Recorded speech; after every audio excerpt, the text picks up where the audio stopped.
Fucking idiots! Broke me fucking door! Look at the fucking state of this! Huh? British fucking police! Look at the fucking state of it! You fucking knobheads! Fuck my life!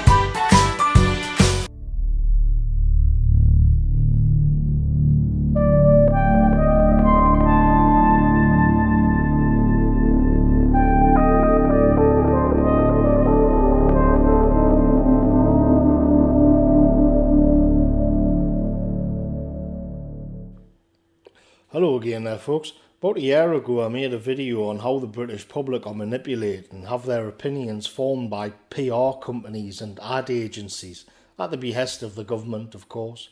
The public's response to outrages such as the Manchester Arena bombing would be funneled into a certain direction.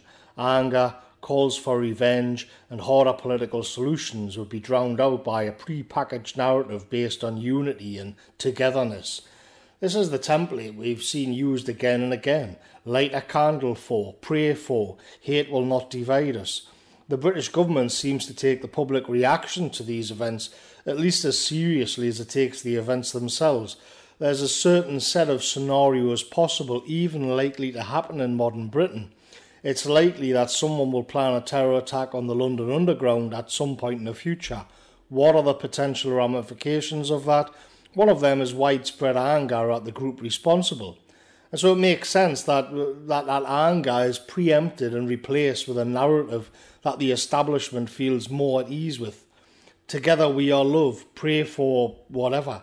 The trick is to present it as something organic and grassroots. What I think surprised many people was the lack of a conspiracy.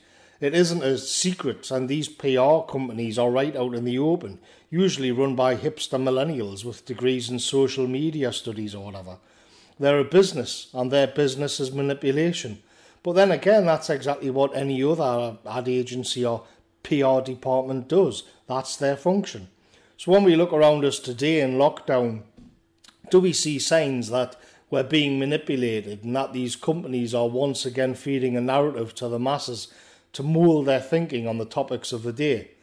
Why are all these weird videos of the police and nurses, dancers popping up? Has the NHS become a religious cult? Well, I mean, in actual fact, I think that'll have to be a separate video. But who made the creepy video of minorities saying that we should pray for them? And why did they make it? In the case of the minority video the other day, that one's quite easy. It was Bridge Studio, Public Relations Department centred in London. This particular exercise in emotional manipulation went down like a lead balloon because it was too on the nose, too combative. Its message was to shove into the minds of the public that their lives were in the hands of minorities now and you'd better be nice. It was a clumsy attempt at addressing a wider problem of holding the usual discourse around multiculturalism intact during a time of turmoil and crisis. The endless videos of the police and nurses dancing are actually better because they serve a purpose, even if they are cringe. They're, as they would say, putting a human face on what is now called key workers. Again, the risk for the government is that the public become alienated from the police, especially in a time when the police are checking people's shopping bags for non-essential packets of biscuits.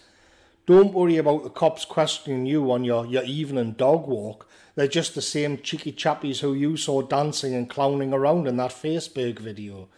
In all of these cases, the aim is, as Bridge Studios describe in their mission statement, to shape how they feel about you, except the they is us and the you are the clients, and the clients would more often than not appear to be the Home Office and their so-called nudge strategy.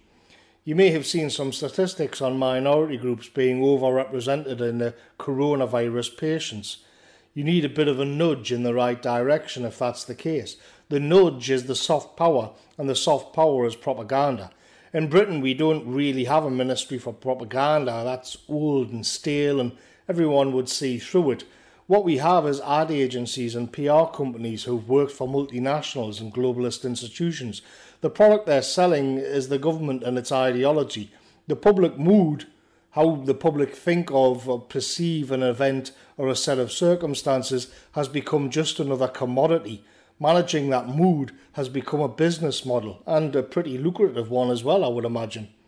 If we're talking about capitalism and people being brainwashed into consumer drones, we take for granted that the messaging will be the work of a slick agency with a postmodern slant on this or that product. An ad agency today knows more about emotional manipulation than any totalitarian regime of the past, and yet people still dislike the idea that something so banal could be manipulating the masses. It also makes perfect sense for the political class to outsource their messaging to the best people for the task, and they are the best people for the task. But all of this raises some uncomfortable questions for a society which, at least in theory, is a liberal democracy made up of free-thinking individuals. A skillful ad campaign can convince a woman to spend £7,000 on a handbag.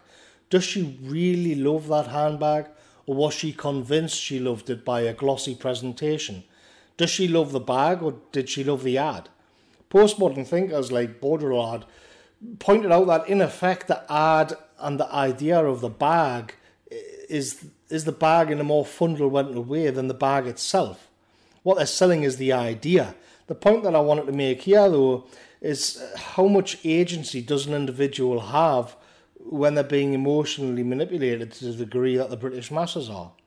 Liberal democracy functions by free individuals making informed decisions based on sound arguments, facts, reason and logic. But this presupposes a population which is rational, logical and knows the facts and is immune to lies and emotional manipulation, which obviously isn't the case. The individual can only make decisions and form opinions based on the information they have. If that information is cynically produced PR spin, then they will form their opinions on that basis. Just to repeat again here, PR campaigns aren't even official narratives. The genius is that the masses think this is just the general mood, the moral and good position to take. It's just organic and grassroots. Again, no rationalism or facts anywhere in sight. It's worth pointing out that each individual within the mass thinks that they've arrived at a given opinion through their own agency and would squeak with outrage if you suggested they'd been manipulated. And what does it say about the nature of the society that we live in that these unprecedented levels of mind control even have to exist? This is why I think so many people feel alienated and a sense of unease in 21st century Britain. Essentially, we live inside a permanent advertising campaign, but it isn't products, it's ways of seeing the world, or narratives of soft power by millennial bugmen in public relations departments. And more often than not, they aren't even lying, they're just, nudging you. If you watch an ad for a McDonald's burger, but you remove all references to the burger, what is it that you actually have left? Well, you have a feel-good message without a product. But if the message is the whole point, and instead of a product, a burger, you get an ideology instead. Do they have a master plan to take over the world? No. They are the guys who are selling the £7,000 handbag. The rough guy in his mid-30s who drives the new Audi across the mountains could be you. And that Big Mac isn't really slop. It's succulent and juicy and fulfilling. And of course those diverse NHS workers are dying for you. And the cops are doing a brutal job, but they do cringy dances for you as well. It's all for you, because you are a good person. And you will understand, because you are a free-thinking individual. I'll catch you later, folks.